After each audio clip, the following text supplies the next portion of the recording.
নমস্কার। প্রাণারামের মাধ্যমে সম্প্রচারিত ভারত কথার গ্রন্থি মোচনের 586তম পর্বে আপনাদের সবাইকে জানাই সাদর সম্ভাষণ। মহামতি অনন্তলালের পরম আশীর্বাদে আমরা প্রতিদিন শুনে চলেছি পূর্ণ ভারত কথা। আমরা ভীষ্ম পর্বের অন্তর্গত শ্রীমদ্ ভগবদ গীতার কর্মযোগের আজকে দ্বিতীয় পর্বে আলোচনায় উপস্থিত হয়েছে। গতদিন আমরা শুনেছি শ্রীকৃষ্ণ অর্জুনকে কর্মের কথা বলছেন মানুষ তো কর্ম ছাড়া থাকতে পারে না, অতএব কর্মকে কর্মযোগে রূপান্তরিত করো। কাজ না করলেও তো শরীরযাত্রা সম্ভব নয়। কিভাবে কর্ম করতে হবে? না যজ্ঞের ভাব নিয়ে। যজ্ঞ কি? না পরস্পরকে সাহায্য করা। দ্বিতীয় অধ্যায়ে যে নিষ্কাম কর্মের কথা বলেছিলেন সেটা ছিল একক মানুষের সাধনা, আর এই অধ্যায়ে ওই কথারই প্রয়োগ দেখাচ্ছেন শ্রীকৃষ্ণ যৌথ ক্ষেত্রে, সামাজিক জীবনে। এই পৃথিবীতে, প্রকৃতিতে সবকিছুই একে অন্যের সঙ্গে যুক্ত হয়ে আছে। পরস্পর নির্ভরতা এর সূত্র। এই সূত্রটাকেই লক্ষ্য করতে বলছেন। কর্ম শুধু অন্য মানুষের জন্য নয়, কর্ম পরিবেশের জন্য। বলছেন আসক্তি রহিত হয়ে কাজ করতে, শুধু নিজের জন্য কাজ করা নয়, আরো বড় দায়িত্ব নিয়ে সমাজ ও প্রকৃতির কল্যাণে কাজ করা, অন্যকে শরিক করে তুলে কল্যাণ কর্মর একটা ঢেউ সমাজের মধ্যে তুলে ধরা দরকার। এভাবে কর্মযোগের কথা বলে তারপর জ্ঞানযোগের দৃষ্টিতে কর্ম রহস্য তুলে ধরছেন। বলছেন শ্রীকৃষ্ণ, প্রকৃতি নিজে নিজে কাজ করছে, বাইরে ও অন্তরের প্রকৃতি দুটোকেই দেখো। কাজ হয়ে যাচ্ছে নিজে নিজে, আর তুমি এসবের কেন্দ্রে বসে আছো চুপ করে, এটাকে অনুভব করো। যিনি জ্ঞানপথের সাধনা করছেন তিনিও কর্ম করেন এই একই দৃষ্টিতে। শ্রীকৃষ্ণ বলছেন, আমার কোনো কর্তব্যকর্ম না থাকলেও আমি কাজ করি। কেন করি? না মানুষকে শেখানোর জন্য। তৃতীয় অধ্যায়ের শুরুতে অর্জুন যে প্রশ্ন করেছিলেন যে জ্ঞানী যদি শ্রেষ্ঠ হয় তাহলে আমাকে কর্ম করতে বলছো কেন? এই দুইয়ের মধ্যে কোনটা আমার করা উচিত? শ্রীকৃষ্ণ তার উত্তর দিলেন এভাবে, কর্ম ও জ্ঞান জাগতিক ও ধর্মীয় পৃথক নয়, দুটো নিয়েই মানুষের জীবন। কাজ ছাড়া তো সম্ভব নয়, কাজ না করলে শরীরযাত্রাও কঠিন হয়ে পড়ে। তাহলে কাজ করো যজ্ঞের ভাব নিয়ে। যজ্ঞ কি? পরস্পরকে সাহায্য করা। জীব জগৎ প্রকৃতি সবই এক সূত্রে বাঁধা। আর কর্ম করার আরেকটা পদ্ধতি হচ্ছে অন্তর প্রকৃতি কাজ করে যাচ্ছে নিজে নিজে, আমি অকর্তা, এটা বোঝার চেষ্টা করো। আর জনকের উদাহরণ দিয়ে তিনি বলছেন সমস্ত সাধক শুধুমাত্র কর্মযোগের মাধ্যমেই সিদ্ধি লাভ করেছেন। শ্রীকৃষ্ণ, এইবার আমাদের একটা প্রশ্ন হয়, যেটা অর্জুনের মধ্যেও এই প্রশ্ন এসেছিল, না চাইলেও মানুষ কিসের প্রভাবে খারাপ কাজ করে ফেলে? কোনো কাজ করছি, আমি ভালোভাবে কাজ করতে চাইছি, এক নতুন সৃজনশীলতা নিয়ে কাজ শুরু করছি, হঠাৎ আমি খারাপ কোনো কাজ করে ফেললাম, কারোর সঙ্গে ঝগড়া করে ফেললাম, কিংবা অন্য কোনো পাপ কাজ করে ফেললাম। তখনই আমার মধ্যে একটা অনুতাপ আসে, হতাশা আছে যে এত চেষ্টা করেও মাঝে মাঝে এটা কেন হচ্ছে। অর্জুনের মধ্যেও এই প্রশ্ন এসেছিল। শ্রীকৃষ্ণ তখন উত্তর বলছেন যে কামনা, বাসনা, ক্রোধ এরাই হচ্ছে আসল শত্রু। আসলে অর্জুনের সমস্যা আর আমাদের সমস্যা একই রকম। আমরা সবই জানি, সবই বুঝি, ভালো কি মন্দ কি এটা বুঝতে অসুবিধা হয় না, সাধারণ বুদ্ধিও যথেষ্ট। এর সঙ্গে আছে আমাদের বিবেক। তবু সমস্যা, বুদ্ধি দিয়ে ভালো মন্দ বুঝলেও কাজের সময় মন্দটা করে ফেলি, পাপ করে ফেলি, অন্যায় করে ফেলি। করতে চাই না, তবু অজান্তেই যেন বাধ্য হয়ে করে ফেলি। ঠিক এই জায়গাটায় গীতা মনের আবেগের ওপর বুদ্ধিকে প্রাধান্য দিচ্ছেন। বলছেন বুদ্ধির সাহায্যে কাজ যদি আমরা না করি তাহলে সমস্যা দেখা দেবেই, কিন্তু বুদ্ধিও শেষ বিচারে গিয়ে হেরে যায়। এই জন্য আরো গভীরে গিয়ে আত্মাকে জানলেই পূর্ণ সমাধান সম্ভব। এখানে এই যে কর্মের কথা বলেছেন সবচেয়ে তৃতীয় অধ্যায়ের কয়েকটা গুরুত্বপূর্ণ, যেমন আমরা বললাম এই কিভাবে কাজ করতে হবে, পরস্পরং ভাবয়ন্ত শ্রেয় পরম আস্প।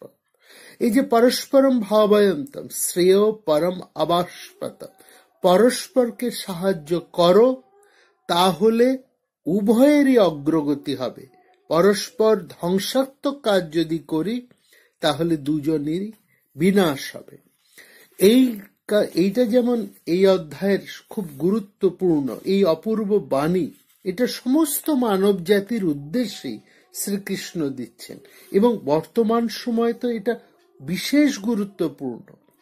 আসলে পুরুষের মুক্তি, নারীর মুক্তি, কোনো একটা দেশের মুক্তি, কোনো একটা নির্দিষ্ট জনগণের মুক্তি এমন কোনোভাবে হতে পারে না। হতে হবে সবার মুক্তি, এবং সেখানে প্রত্যেক মানুষ আরেকজন মানুষের হাত ধরবে, আরেকজন মানুষের সাহায্যে এগিয়ে আসবে। সুস্থ সামাজিক জীবনের তত্ত্বের ভিত্তিটাই হচ্ছে এটা, পরস্পরম ভাবয়ন্ত তত্ত্ব। পরস্পর মারামারি করে নয়, পরস্পরের সাহায্য করে, সেবা করে। এইসবের সহায়তায়, পরস্পরের সাহায্যে সবাই উচ্চতম স্তরে উঠতে পারবে। প্রকৃতি থেকে নিয়ে তাকে ফিরিয়ে না দিলে আমাদেরকেই কষ্ট পেতে হবে, আমাদের নিতেও হবে, আবার তাকে ফিরিয়েও দিতে হবে। এটাই হচ্ছে সুস্থ মানব পরিবেশ সম্পর্কের প্রকৃতি। ভোগবাদিতা, অতিযন্ত্র নির্ভরতা, অত্যধিক শিল্পায়নের কুফল আমাদেরকে পরিবেশ দূষণ থেকে আরম্ভ করে নানা রকম ভাবে এই ওজনের স্তর দুর্বলীকরণ, এই সমস্ত ঘটনাগুলো ঘটেই চলেছে। সুতরাং মানব সত্তার পক্ষে যে গুরুত্বপূর্ণ বিষয়টা হচ্ছে এই যোগ্য কথার মধ্যে। এই যোগ্য হচ্ছে একটা নৈতিক বোধ, একটা সেবার মনোভাব। এই দেবার সামর্থ্য কেবল নেওয়ার নয়, এই অর্থ হচ্ছে পরস্পরম ভাবায়ন্ত শ্রেয় পরম আবাস্পত। যাকে আমরা শোষণ করব তাকেই আবার আমরা ফিরিয়ে দেব।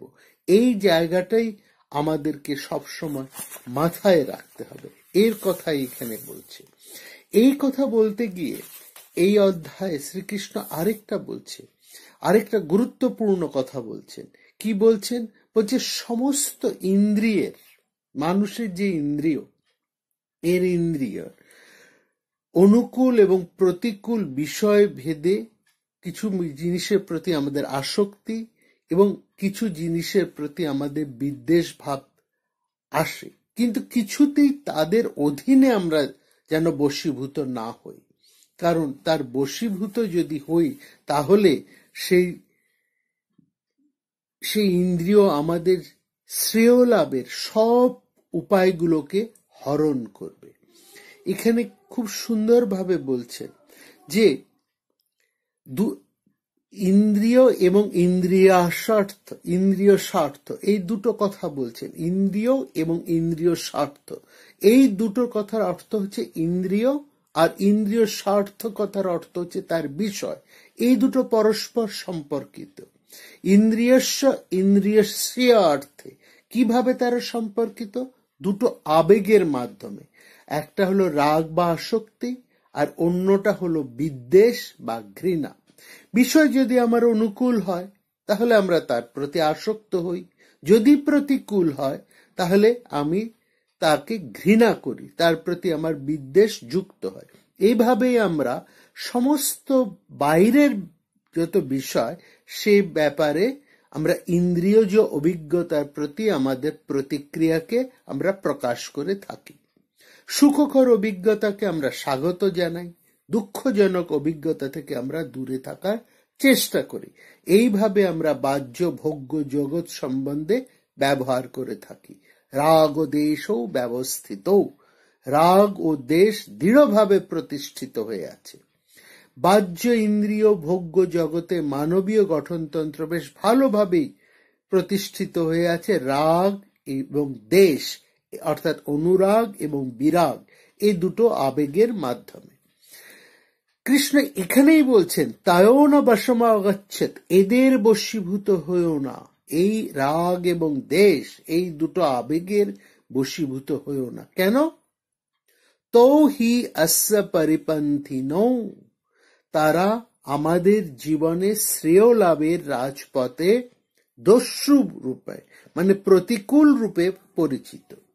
এরা পরিপন্থী নৌ, এরা হচ্ছে আমাদের পরিপন্থী। এরা আমাদের কি লুট করে নিয়ে যায়, কি হরণ করে? আমাদের বিচার বুদ্ধি, বিবেক। ওই যে বলছিলাম ভালো কাজ করছি, হঠাৎ আমাদের কিছু খারাপ কাজ হয়ে গেল। কেন? এরা এই আসক্তি, এই রাগ এবং দেশ, এরা আমাদের বিচার বুদ্ধিকে হরণ করে, আমাদের বিবেককে, আমাদের প্রজ্ঞাকে, আমাদের ধীর শক্তিকে। অতএব সতর্ক হও, সজাগ থাকো। এই সাবধান বাণী সবসময় উচ্চারিত হয়ে চলেছে আমাদের পথচারীর জীবনযাত্রার ক্ষেত্রে। আমরা সবাই পথচারী, সবাই আমরা চলেছি। আমাদের চলা শুরু হয়েছে সেই শিশুকাল থেকে, সেই যেদিন থেকে আমরা এক পা করে হাঁটতে শিখেছি। আর এই জগতে চলেছি আমরা তীর্থযাত্রী হিসেবে। এটা সেই অভিষ্ট সিদ্ধির জন্য আমাদের সবাইকে লক্ষ্য করে এই সাবধান বাণী উচ্চারিত হয়েছে। যদি জীবনে আমরা সাফল্য লাভ করতে চাই, তাহলে আমাদেরকে সাবধানে চলতে হবে। যাত্রা পথে আমরা অসতর্ক হতে পারবো না, রাগ দেশের বশীভূত হতে পারবো না। আরেকটা গুরুত্বপূর্ণ কথা এখানে বলছেন, এই কর্মের ক্ষেত্রে বলছেন শ্রেয়ান সধর্ম বিগুণ পরধর্মাৎ সনুষ্ঠিতাৎ সধর্মে নিধনং শ্রেয় পরো ধর্ম ভয়াবহ। বলে যত দোষযুক্ত হোক না কেন, তোমার নিজের যে কর্তব্য, সেই তোমার যে কাজ, সেটা তোমাকে ভালোভাবেই করতে হবে। অন্যের থেকে সেটা, অন্যের কাজ যদি তোমার মনে হয় অন্যের কাজটা অনেক ভালো, অন্যের কর্মটা অনেক উঁচু স্তরের, আমারটা একটু নিচু স্তরের, না, এ বিচার করবে না। প্রত্যেকেরই রয়েছে তার নিজ নিজ ধর্ম বা জীবনযাপন, কর্ম সম্পাদন এবং মানবিক সম্পর্ক স্থাপনের পদ্ধতি। মানসিক বিন্যাস অনুসারে মানুষ বিশেষ মানসিক প্রবণতার ও কর্মের সামর্থ্যের অধিকারী হয়ে থাকে। এটা মনে রাখবে, এটা হচ্ছে এক একজনের ধর্ম। সেই জন্য শ্রীকৃষ্ণ বলছেন অন্যের ধর্ম অনুযায়ী জীবনযাপন করার থেকে স্বধর্মে থেকে প্রাণ ত্যাগ করাও শ্রেয়। ওই ধর্ম ওর পক্ষে ভালো, তোমার ধর্ম তোমার কাছে ভালো। তোমার নিজ মনোবিন্যাসের ভিত্তি করে তোমার ধর্ম কি রূপ নিয়েছে সেটার অনুসন্ধান করো, সেটার খোঁজ করো। শ্রেয়ান সধর্ম বিগুণ, নিজ ধর্ম যদি উচ্চমানের না হয়, তাহলেও জানবে তোমার ধর্মটাই তোমার কাছে সর্বোৎকৃষ্ট। প্রত্যেক মানুষের স্বাতন্ত্র্য অনুযায়ী এটাই হলো শিক্ষা। আসলে আমাদের প্রত্যেকের যেমন আঙুলের ছাপ আলাদা আলাদা একটা স্বাতন্ত্র্য থাকে, ঠিক এরকম ভাবে প্রত্যেকের মানসিক স্বাতন্ত্র্য রয়েছে এবং সেটা গড়ে ওঠে মানুষের জীবনের বিশেষ গতি, প্রবণতা, প্রতিক্রিয়া, পছন্দ অপছন্দকে ভিত্তি করে। এই সব নিয়েই মানুষের স্বাতন্ত্র্য গড়ে ওঠে। মানুষের উচিত এটার প্রতি শ্রদ্ধাবান হওয়া, অন্যকে নকল না করে। নিজের অবস্থা সম্বন্ধে আমরা যেন লজ্জিত না হই। এই শ্লোক, এই শ্রীকৃষ্ণের কথা আমাদের পক্ষে আত্মবিশ্বাস, আত্মনির্ভরতা, নিজের মানসিক বিন্যাসের উপর আমাদের নিজেদের আস্থা থাকা দরকার, তাই উল্লেখ করছে। একে উন্নততর অবস্থায় পরিবর্তিত করা যেতে পারে, কিন্তু কখনোই অন্যের সাথে বিনিময় করা উচিত নয়। নিজেকে অন্যের ছাঁচে গড়ে তোলা কখনোই উচিত হবে না। তখনই প্রশ্ন জাগে, আমরা জীবনে বড় বড় ভুল ও অপরাধ কিভাবে করে থাকি? অপরাধের নিদান তত্ত্ব কি? এই গুরুত্বপূর্ণ বিষয়টা এই অধ্যায়ে আলোচনা করছে। এখানে এই জন্যই বলছেন যে আমাদের শ্রীকৃষ্ণ খুব পরিষ্কার করে বলছেন যে আমরা যেন কোনোভাবেই কাম, ক্রোধ এর বশীভূত নাম করি। কাম ও এসো, ক্রোধ এসো, এটা হচ্ছে এক অপূরণীয় বাসনা। আবার ক্রোধ বটে, রজগুণ সমুদ্ভব, তারা মানুষের রজগুণ জাত। মহাসনা মহান পাপনা, মহাভোগী ও মহাপাপী। একে আমাদের মহাশত্রু বলে জানতে হবে। অর্থাৎ কাম, ক্রোধ এর দ্বারা আমরা যেন কোনোভাবেই এদের দ্বারা আমরা যেন প্রভাবিত না হয়ে পড়ি, আকর্ষিত না হয়ে পড়ি। এটাই হচ্ছে সবচাইতে গুরুত্বপূর্ণ কথা এই প্রসঙ্গে তিনি বলছেন। এখানে আমরা যে প্রথমেই দেখলাম যে যজ্ঞের কথা, এই যজ্ঞের তাৎপর্য আমরা কতদিন আলোচনা করেছি, এবং এখানে বারবার বলছেন শ্রীকৃষ্ণ যে এই যজ্ঞ হচ্ছে কর্ম ছাড়ার কিছু না। এটা সাধারণ কর্মের সাথে যজ্ঞের একটা পার্থক্য আছে। এই পার্থক্যটা কি সেটাও বুঝতে পরিষ্কার করে বলছে খামখেয়ালি ভাবে, ইচ্ছে মতন, যথেচ্ছ ভাবে তুমি কাজ করতে পারবে না, কাজ করা তোমার চলবে না। তোমাকে কাজ করতে হবে একটা বিশেষ উদ্দেশ্য নিয়ে, একটা মহৎ আদর্শ নিয়ে। সেই আদর্শ যে নামই দিই না কেন, সেই তারই হচ্ছে উদ্দেশ্য, হচ্ছে তার মধ্যে যেন একটা মহৎ উদ্দেশ্য থাকে। যখন কোনো মহৎ উদ্দেশ্য, একটা মহান লক্ষ্যকে নিয়ে আমরা কোনো সুনিয়ন্ত্রিত হয়ে কোনো কাজ করি, তখনই সেই কাজ হয়ে ওঠে যজ্ঞ। এই মহৎ উদ্দেশ্যে প্রণোদিত হয়ে শুধুমাত্র নিজের তৃপ্তির জন্য কাজ না করে কোনো মহৎ আদর্শের দ্বারা প্রেরিত হয়ে যদি আমরা কাজ করি এবং বিধিবর্ধিত সুনিয়ন্ত্রিত যে ভাবে জীবন যাপনের মধ্যে দিয়ে যদি কাজ করে যাই, সেই কাজকে এইখানে যজ্ঞ কর্ম বলা হচ্ছে। এইটা হচ্ছে অধ্যাত্ম পথে এগিয়ে যাওয়ার নির্দেশ। এই অধ্যাত্ম পথে মানুষ এইরকম যজ্ঞ কর্মের মধ্যে দিয়েই সে এগিয়ে চলতে পারে, একটা নিয়ন্ত্রিত জীবনের মধ্যে দিয়ে। কর্ম এখান থেকে রূপান্তরিত হয়েছে এবং জীবনের মধ্যে একটা নিয়ন্ত্রণও এসেছে। উদ্দাম স্রোতে যে চলেছিল মানুষ স্বেচ্ছাচারিতায়, উচ্ছৃঙ্খলতায়, ইন্দ্রিয় আমাকে যখন যেমন প্রেরণা দিয়েছে আমি সেভাবেই চলেছি, এবং তার ফলে যে আমি বিপর্যস্ত হয়েছি, সেই বিপর্যস্ততা কাটানোর জন্য আমাকে বেড়া দিতে হচ্ছে। বেড়া না দিলে আমি যা ফসল ফলাবো তাই সবই নষ্ট হয়ে যাবে, এবং সেখানে আমাকে খেয়াল রাখতে হবে আমাকে যেন সেখানে কোনো রকম আগাছা না জন্মায়। যদি কোনো আগাছা জন্মায় সেগুলোকে উৎপাটন করতে হবে।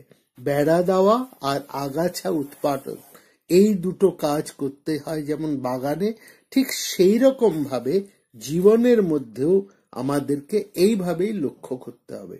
এই কথাগুলোই তিনি বলছেন কাম, দেশ, ক্রোধ এইসবের প্রতি বশীভূত না হওয়ার কথা। এখানে বলছেন বাইরে থেকে আমাদের যে ইন্দ্রিয়ের প্রেরণা, তাকে বলা হচ্ছে মাত্রা, স্পর্শ, বিষয় ইন্দ্রিয়ের সংযোগ। সেই মাত্রা স্পর্শের দ্বারা যেন আমি চালিত না হই সুখের জন্য, নিজের দেহ ইন্দ্রিয় তর্পণের জন্য যদি আমরা যেন কোনো কর্ম না করি, জীবনরূপ কৃষিক্ষেত্রের চারদিকে বেড়া দিয়ে, বিধির বাঁধন দিয়ে তাকে যদি সুরক্ষিত করে চলি, তাহলে আমরা যজ্ঞরূপ এই মহাকর্মের মধ্যে দিয়ে আমরা ধীরে ধীরে অধ্যাত্ম জীবনের পথে এগিয়ে যেতে পারব। এখানে যজ্ঞের অনেক রকম শ্রেণী বা প্রকার ভেদ আছে, নানা রকমের যজ্ঞ আছে। ভগবান শ্রীকৃষ্ণ সেগুলো পরে বলবেন। যজ্ঞের এই প্রকার ভেদ হবার কারণ খুঁজতে গেলে প্রথমেই দেখতে হয় আমরা কি করি যজ্ঞে। না আহুতি দিই, কিসে আহুতি দিই? না অগ্নিতে। এই যে অগ্নি, সেই অগ্নিরও আবার নানা রকম তারতম্য আছে। অর্থাৎ সবাই যজ্ঞ করছেন এই সংসারে এসে, এটা একটা অপরূপ দৃষ্টিভঙ্গি। যজ্ঞ জিনিসরা, যজ্ঞকে ঋষিরা ব্যাপক দৃষ্টিতে দেখেছেন এবং আমাদেরকে দেখিয়েছেন। সমস্ত নিখিল বিশ্বই এক বিরাট মহাযজ্ঞ। এই যজ্ঞশালাতে আমরা প্রত্যেকেই ঋত্বিক, সবাই সেখানে আহুতি দিচ্ছি। কেউ আহুতি দিচ্ছি ইন্দ্রিয়রূপ অগ্নিতে। ইন্দ্রিয়রূপ অগ্নিতে নানা বাইরের জিনিস, নানা বিষয় এসে আহুতি হচ্ছে। সমস্ত বিষয়, সমস্ত রূপ সেখানে আহুতি হচ্ছে। কোথায় সমস্ত রূপ আহুতি হচ্ছে? আমার নয়ন। এত শব্দ, তারা কোথায় আহুতি হচ্ছে? আমার কানে। সমস্ত রসসম্ভার কোথায় আহুতি হচ্ছে? আমার রসনায়। এটাকে রূপক করে বলা নয়, জিনিসটার তাৎপর্যটা আমাদের বুঝতে হবে। আহুতিটা কিসের মধ্যে? অগ্নিতে। অগ্নি কে? অগ্নি হচ্ছেন যিনি ভোক্তা। এই যে আহুতি দিই, সেটা হচ্ছে ভোগ্য। সুতরাং নিখিল বিশ্ব আর কিছুই নয়, এই ভোক্তা এবং ভোগ্য নিয়ে রচিত। একদিকে ভোক্তা, আরেকদিকে ভোগ্য। সেই জন্য বৈদিক ঋষিরা বলে গেছেন তাদের সাংকেতিক ভাষায়, অগ্নি সৌমিয়ং ইদং জগৎ। এই জগৎটা হলো অগ্নি এবং সোমের মিলন। জগতের মূল রহস্যের অনুসন্ধান করে ঋষি জানিয়েছেন তাদের এই আবিষ্কারের কথায়। তারা দেখিয়েছেন এই জগৎটা শুধু অগ্নি আর সোম। অগ্নি কি? না সব কিছুকে যিনি ভোগ করেন, ভোক্তা। আর সোম হচ্ছে সেই অমৃত যা ভোগ্য। অগ্নি ও সোমের যে পারস্পরিক অনুপাত, সেটা অনেক ক্ষেত্রে বদলে যাচ্ছে। এই ধরনের বিশদ আলোচনা রয়েছে উপনিষদে। যাই হোক, আমরা এখানে চলে আসছি আবার। এখানে খুব সুন্দর একটি কথা বলছেন তোমাকে, শ্রীকৃষ্ণ বলছেন, তোমাকে যেভাবে আমি কর্ম করতে বললাম, অর্জুনকে বলছেন, তুমি যদি সেভাবে কর্ম করো, তাহলে সেই কর্ম যজ্ঞে রূপান্তরিত হবে। তস্মাৎ আসক্ত সততং কার্য কর্ম সমাচর, আসক্ত হি আচরণ কর্ম পরমাপ্নতি পুরুষ। ওই যে স্বার্থপরতার কেন্দ্রে, দেহেন্দ্রিয়ের খুঁটিতে নিজেকে বেঁধে রেখে শক্ত বা আসক্ত হয়ে কর্মটি তুমি করছো, এই জন্যই তো বাধা পড়ছ। আসক্ত হয়ে, অর্থাৎ আসক্ত না হয়ে, ওই উপসর্গটাকে বাদ দিয়ে শুধু অযোগ করে, তাকে সম্পূর্ণ নিষিদ্ধ করে যদি অশক্ত হয়ে, আসক্ত নয় অশক্ত হয়ে যদি আমরা কর্ম করতে পারি, তাহলেই মুক্ত সঙ্গ হব। মুক্ত সঙ্গ হয়ে যদি আমরা কর্ম করি, তাহলে কেউ আমাদেরকে বাঁধতে পারবে না। সেই জন্যে শ্রীকৃষ্ণ বলছেন, তুমি নিষ্পৃহ হয়ে, অশক্ত হয়ে, নিষ্কাম হয়ে কর্ম করো। এই মন্ত্রটি তিনি অর্জুনকে দিলেন এই অধ্যায়। অর্জুনের তো সেটা জিজ্ঞাসা ছিল না। অর্জুন জিজ্ঞেস করেছিলেন যে কর্ম ও জ্ঞানের পরস্পর সম্বন্ধটা কি। সেই জন্যই অর্জুন বলেছিলেন, তুমি আমাকে লোভ দেখাচ্ছ জ্ঞানের, আর করতে বলছো কর্ম। ভগবান সেই কথাটা বলছেন, ময়ি সর্বাণি কর্মাণি সন্ন্যাসদাত্ম চেতসা নিরাশি নির্মম ভূত্বা যুধস্য বিগত জরা। বারবার বলছেন শুধু যুদ্ধ করে চলো, কিন্তু ময়ি সন্ন্যাস্য, ওই পরম আদর্শ, ওই আদর্শটাকে মূল রেখে তোমাকে কর্ম করতে হবে। এইভাবে যদি তুমি কাজ করতে পারো, তাহলেই তুমি বিগত জড় হতে পারবে, মুক্ত হতে পারবে। তুমি যে কাজ করতে গিয়ে হাঁপিয়ে উঠছো এবং করতে করতে তুমি দুশ্চিন্তাগ্রস্ত হচ্ছ, দুশ্চিন্তার জ্বরে উত্তাপে তুমি সন্তপ্ত হয়ে উঠছো, সেই তাপ তোমার সঙ্গে সঙ্গে মুছে যাবে এবং তোমার অন্তঃকরণ শীতলতায় ভরে যাবে।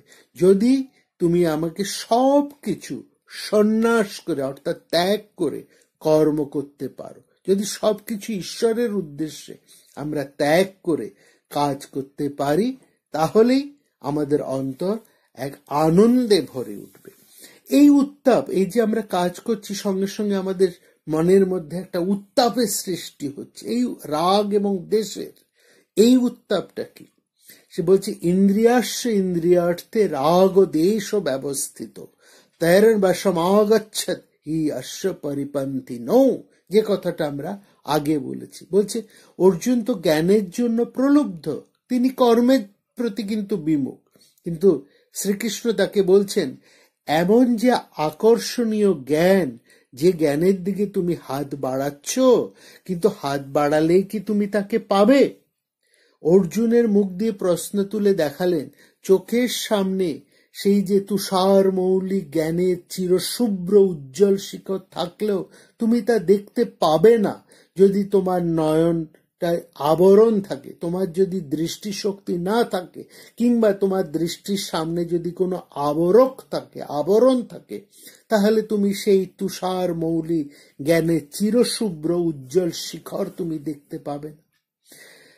এখানে সেই রজত গিরিনিভং শুভ্র সমুজ্জ্বল জ্ঞানটা বাইরের কোনো জিনিস নয়, সেটা অন্তরের সম্পদ। প্রত্যেক হৃদয়ে সেই পরিপূর্ণ জ্ঞান রয়েছে চির সমুজ্জ্বল ভাস্বর হয়ে। সেই সমুজ্জ্বল ভাস্বরতা থাকা সত্ত্বেও আমরা অন্ধকারে কেঁদে বেড়াচ্ছি কেন? কারণ আবৃতং জ্ঞানমেতেন জ্ঞানিনা নিত্যবৈরিণা কামরূপেণ কৌন্তেয় দুষ্পুরণালনেলন চ। এই পরিপূর্ণ জ্ঞান আজকে আমাদের ঢাকা পড়ে রয়েছে। খুব সুন্দর করে এখানে বলছেন আবৃতম জ্ঞানম এতেন জ্ঞানিনা নিত্যবৈরিণা কামরূপেণ কৌন্তেয় দুষ্পুরেণ অনলেন চ। সেই পরিপূর্ণ জ্ঞান আমাদের ঢাকা পড়ে আছে। এই জ্ঞান আবৃত হয়ে রয়েছে কিসের দ্বারা? জ্ঞানের যা নিত্য বৈরী, যা শত্রু, তার দ্বারা।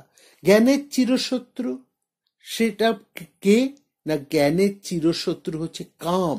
কাম মানে কি? কামনা, ইচ্ছা, দেহ ইন্দ্রিয়ের তর্পণ, লালসা। এর আরেক নাম হচ্ছে অজ্ঞান।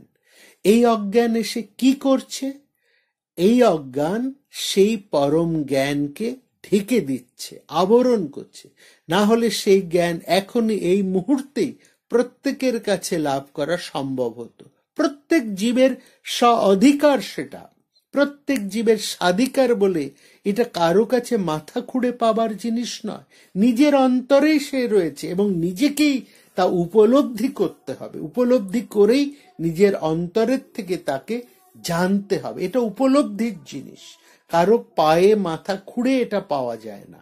এটা পেতে হয় নিজে উপলব্ধি করে, বাইরের কারো কাছে ভিক্ষে করে আনবার জিনিস নয় এটা।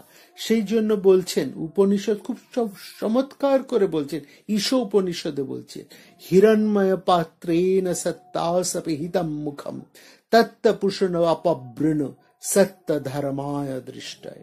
খুব সুন্দর বলছেন যে তুমি তোমার হে পুষণ, তুমি তোমার খুলে দাও, তোমার ঢাকাটা, তোমার আবরণটা খুলে দাও। তুমি সত্যের মুখ যে ঢেকে রেখেছো এই যে আবরণ দিয়ে, সেই আবরণ খুলে দেবার জন্য আমরা কিন্তু সেখানে প্রার্থনা করছি না। আমরা এখানে বলছি এটা আমার অধিকার, নিজের স্বরূপ আমি দেখব, সত্য ধর্মায় দৃষ্টায়। এ আমার নিজের স্বরূপ, এই স্বরূপকে আমি দেখতে চাই। এই জন্য এই আবরণকে আমার খুলে দিতে হবে এবং এই আবরণ সরাতে হবে আমাকে নিজেকে।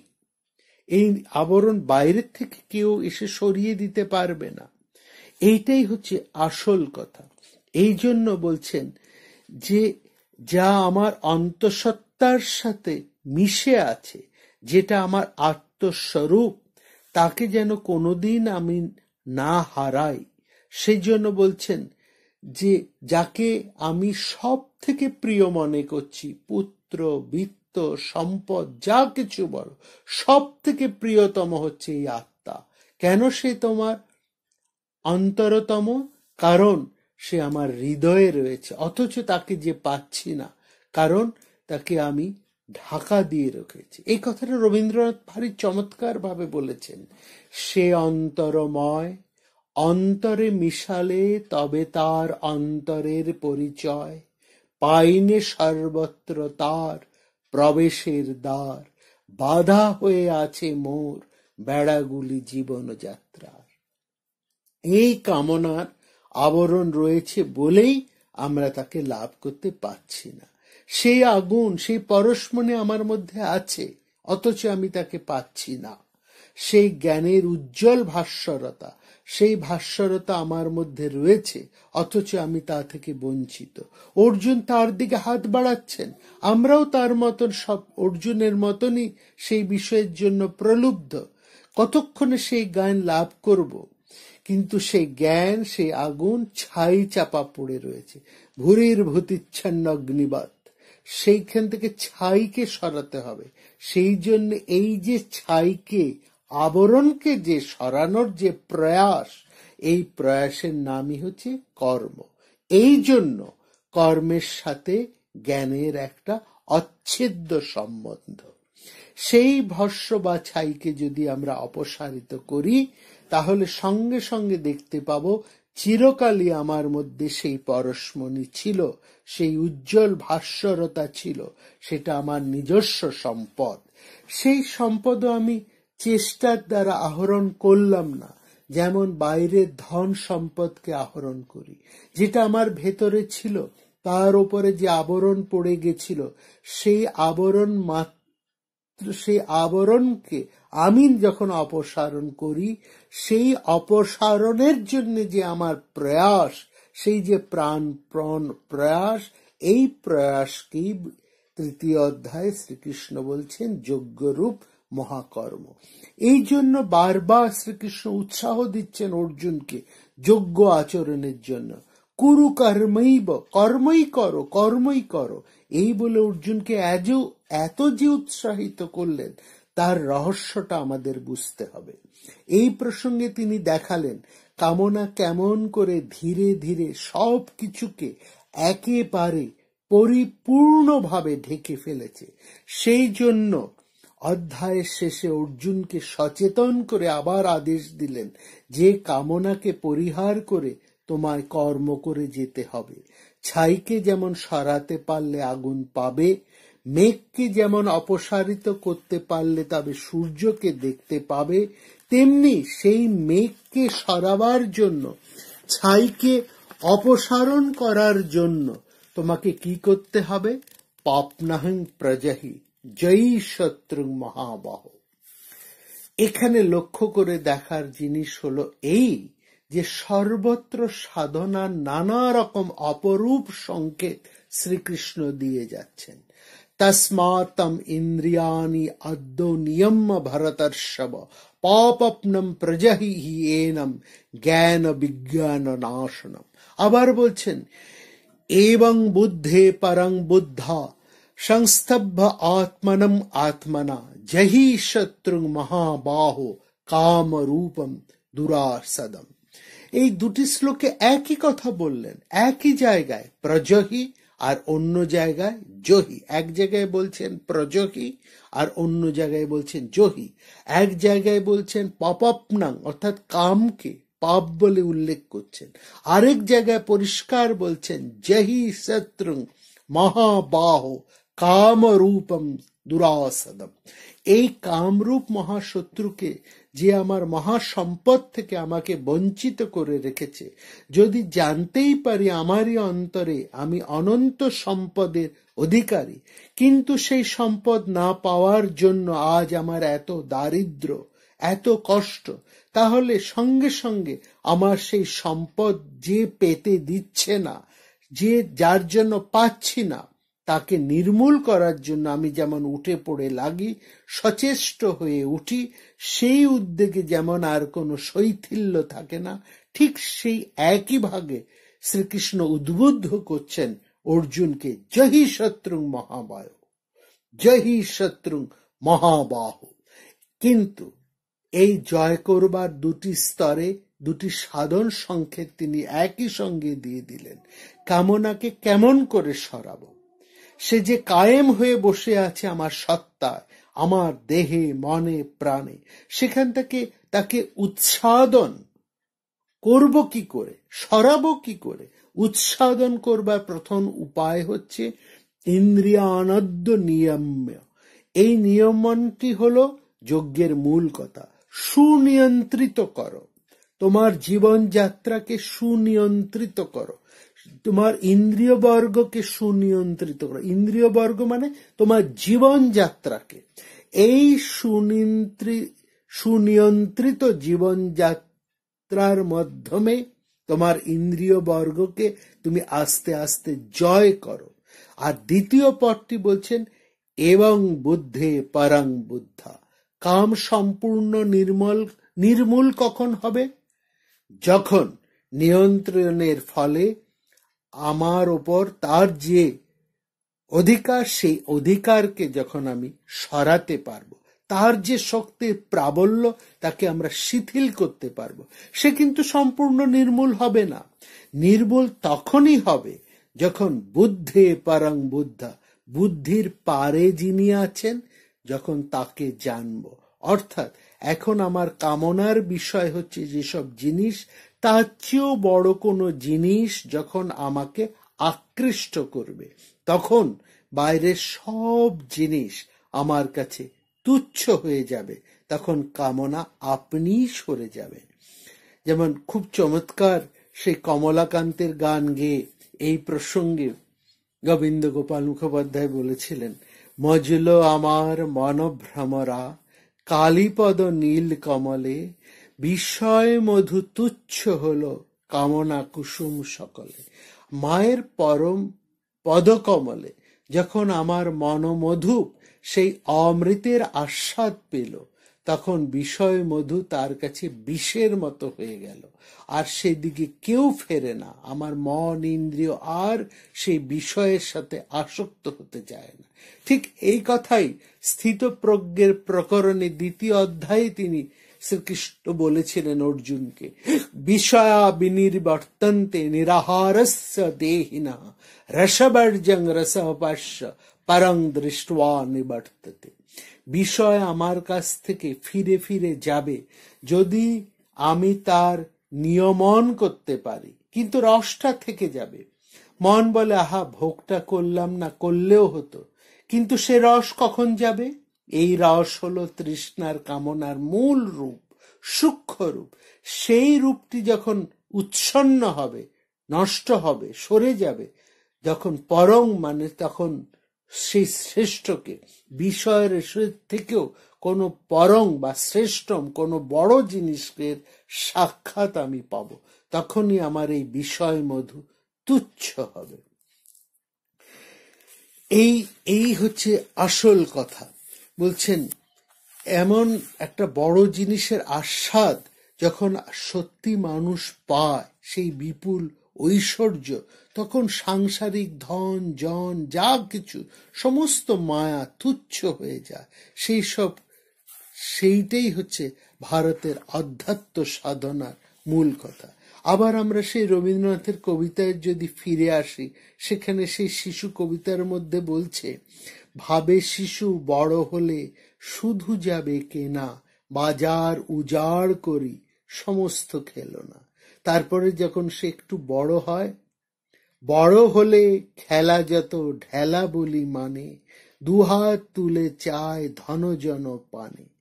আরেকটা উদগ্র লালসা নিয়ে সে ছোটে সাংসারিক নানা কিছুর আসক্তির প্রতি, কিন্তু শেষ সময়ে তার মনে হয় আরো বড় হবে নাকি যবে অবহেলে, ধরার খেলার হাট হেসে যাবে ফেলে।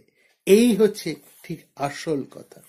সেখানেই আমাদের এই নচিকেতার উপাখ্যান স্মরণ করলে দেখি যমরাজ দিব্য থেকে দিব্যতম ঐশ্বর্য তার সামনে এনে দিয়েছিলেন, কিন্তু বারবার নচিকেতা তাকে বলছেন নান্নাত তস্মাদ নচিকেতা বৃণীতে।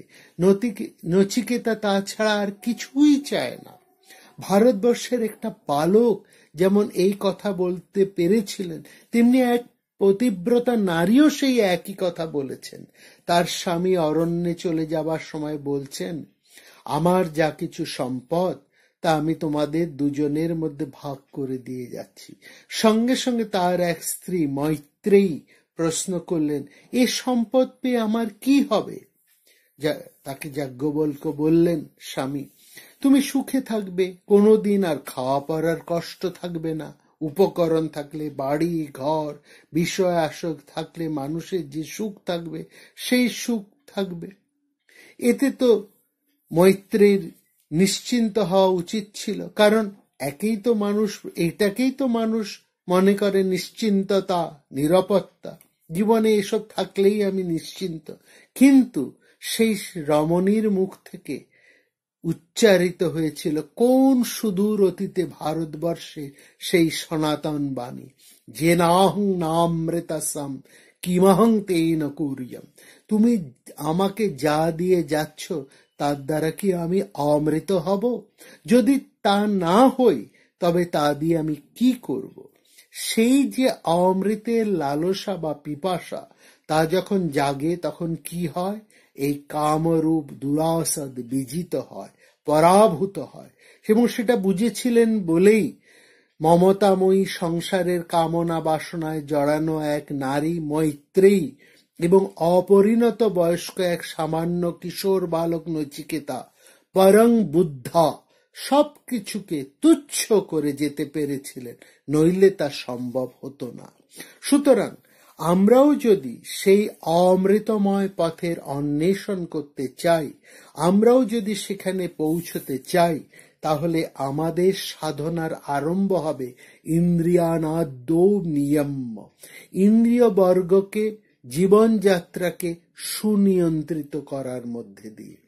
এবং ইন্দ্রিয় বর্গের সুনিয়ন্ত্রণের ফলে একটা বিশিষ্ট আদর্শের দিকে লক্ষ্য রেখে কর্ম করতে আমরা শিখব, এবং যখন আমরা এটা শিখব তখনই আমরা সাধনার পথে প্রবর্তিত হব। এই হলো যজ্ঞরূপ মহাকর্ম। এই যজ্ঞরূপ মহাকর্ম থেকে আমরা এগিয়ে যাব যোগের দিকে। তাহলে জীবনে কি এলো? জীবনে প্রথমে কোনো গণ্ডি ছিল না, এখন গণ্ডির একটা বাঁধন এলো। জীবন যেন চক্রাকার ধারণ করলো। একটা বৃত্ত থাকলেই যেমন মাঝখানে একটা কেন্দ্রবিন্দু এসে উপস্থিত হয়, নিজের থেকে একটি কেন্দ্রস্থল রচিত হলো, তেমনি একইভাবে আমার সমস্ত কর্ম তখন এই কেন্দ্রকে লক্ষ্য করে চলতে লাগলো। এই কেন্দ্রের সঙ্গে যেমন আমি নিবিড়তম সান্নিধ্য আমার হতে লাগলো, তেমন সেই কেন্দ্রের সাথে আমি যুক্ততর, যুক্ততম হতে লাগলাম। এই সান্নিধ্যের নামই হচ্ছে যোগ। এবং এর পর থেকেই ক্রমশ আমরা যোগের দিকে এগিয়ে যাব। কিভাবে এই যোগের দিকে আমরা এগিয়ে যাব, সেই জ্ঞানের মহিমা আমাদেরকে শ্রীকৃষ্ণ অর্জুনের মাধ্যমে শেখাবেন পরের অধ্যায়ে, সেই জ্ঞান যোগে। আগামী পর্বে আমরা চলে আসব এই যোগের তরফে। এখানে আমাদের একটা কথা মনে রাখতে হবে, কর্মে আমাদের অধিকার হয়েছে। মা ফলেষু কদাচন যোগস্য কুরু কর্মাণি সঙ্গং ত্যক্তা ধনঞ্জয়। সংসার ত্যাগ ও বিভাগী হয়ে যাওয়াই যে ধর্মের একমাত্র পথ নয়, এমন একটা মতের প্রবর্তন যথেষ্ট গুরুত্বপূর্ণ। কিন্তু কোনটা কর্ম কোনটা অকর্ম কবয়পি অত্র মোহিতা। হৃদয়ঙ্গম করতে হবে কর্ম, বিকর্ম এবং অকর্মকে। গহনা কর্মণ গতি, এই হৃদয়ঙ্গম করাটা বড় শক্ত। বিষয় সম্পত্তির প্রতি প্রলোভনের ফলে আসে সঙ্গ বা অ্যাটাচমেন্ট। সঙ্গ থেকে জন্ম নেয় কাম বা কামনা, এবং কামনা থেকে আসে ক্রোধ। ক্রোধ থেকে আসে সম্মোহ, এবং সম্মোহ থেকে জন্ম নেয় স্মৃতি বিভ্রম। স্মৃতি বিভ্রম থেকে বুদ্ধিনাশ। যেভাবে ধোঁয়া আগুনকে আচ্ছাদন করে থাকে, ঠিক যেভাবে ধুলো আয়নাকে আচ্ছাদন করে রাখে, ঠিক সেভাবেই কামনা আচ্ছাদন করে রাখে জ্ঞানের চক্ষুকে। কাম, ক্রোধ, লোভ, মোহ, মদ ও মাৎসর্য নামক 6 রিপুকে জয় করা তো পুরনো কথা, কিন্তু এগুলোকে জয় না করলে কর্মযোগের পথে এগোনো যায় না, স্থিতিও লাভ করা যায় না। দুঃখে অনুদ্বিগ্ন হয়ে, সুখে বিগত স্প্রিয় হয়ে, রাগ, ভয়, ক্রোধকে অতিক্রম করে কতজন স্থিতধী হয়ে উঠতে পারেন? গীতার উপমায় এই স্থিতদিতে যিনি প্রতিষ্ঠিত রয়েছেন, সেই স্থিতপ্রজ্ঞের কাছে শুভ এবং অশুভের মধ্যে কিন্তু কোনো তারতম্য নেই। কচ্ছপ যেমন নিজের অঙ্গ প্রত্যঙ্গকে ভেতরে টেনে নেয়, ঠিক সেই একইভাবে একজন জ্ঞানী পুরুষ নিজের ইন্দ্রিয়কে বিষয়ের বস্তু থেকে প্রত্যাহার করে নেন। সুতরাং প্রকৃত কর্মযোগ এবং জ্ঞান যোগে কোনো প্রভেদ নেই। জ্ঞান ছাড়া কর্ম বোঝাও সম্ভব নয়। কঠোপনিষদে বলা হয়েছে, উত্তিষ্ঠিত জাগ্রত প্রাপ্য বরান নিবেদত। শ্লোকটার প্রথম অর্ধাংশ আমরা মনে রাখি, কিন্তু মনে রাখি না দ্বিতীয় অর্ধাংশ। এই পথ অত্যন্ত দুর্গম, সহজ নয়। ক্ষুরস্য ধারা, তীক্ষ্ণ ক্ষুরের ধারা চলার মতন, অন্ধকারের মতন, অবস্থানের মতো এই পথ। সুতরাং সব সময় মানুষকে সতর্ক হয়ে চলতে হবে। তাকে চলতে হবে সেই দীপকে জ্বালিয়ে, যাতে কোনোভাবে কামনা, বাসনা, রাগ, দেশ তাকে অভিভূত না করে ফেলে। এই জন্য বারবার কর্ম করার কথা যেমন বলছেন শ্রীকৃষ্ণ, সেরকম সতর্ক হয়ে কর্ম করতে বলছেন।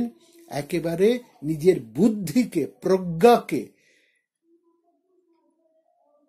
অবলম্বন করে তাকে উজ্জ্বল রূপে রেখে অসতর্ক হয় না, তর্কর মাধ্যমে চলো, বিচার করতে করতে চলো, এবং সতর্ক হয়ে বিচার করে বুদ্ধির সাহায্যে প্রত্যেকটা পদক্ষেপ এগিয়ে যাওয়াই হচ্ছে কর্মযোগের মূল বক্তব্য। আগামী পর্বে আমরা আলোচনা করব সেই জ্ঞান যোগ সম্পর্কে। আপনারা প্রত্যেকেই ভালো থাকবেন এবং কখনোই নির্ভারত হয়ে থাকবেন না। নমস্কার। প্রাণারাম প্রাণারাম প্রাণারাম প্রাণারাম প্রাণারাম প্রাণারাম। কি যেন লুকানো নামে তাই মিষ্ট এত তব নাম। প্রাণারাম প্রাণারাম প্রাণারাম প্রাণারাম প্রাণারাম।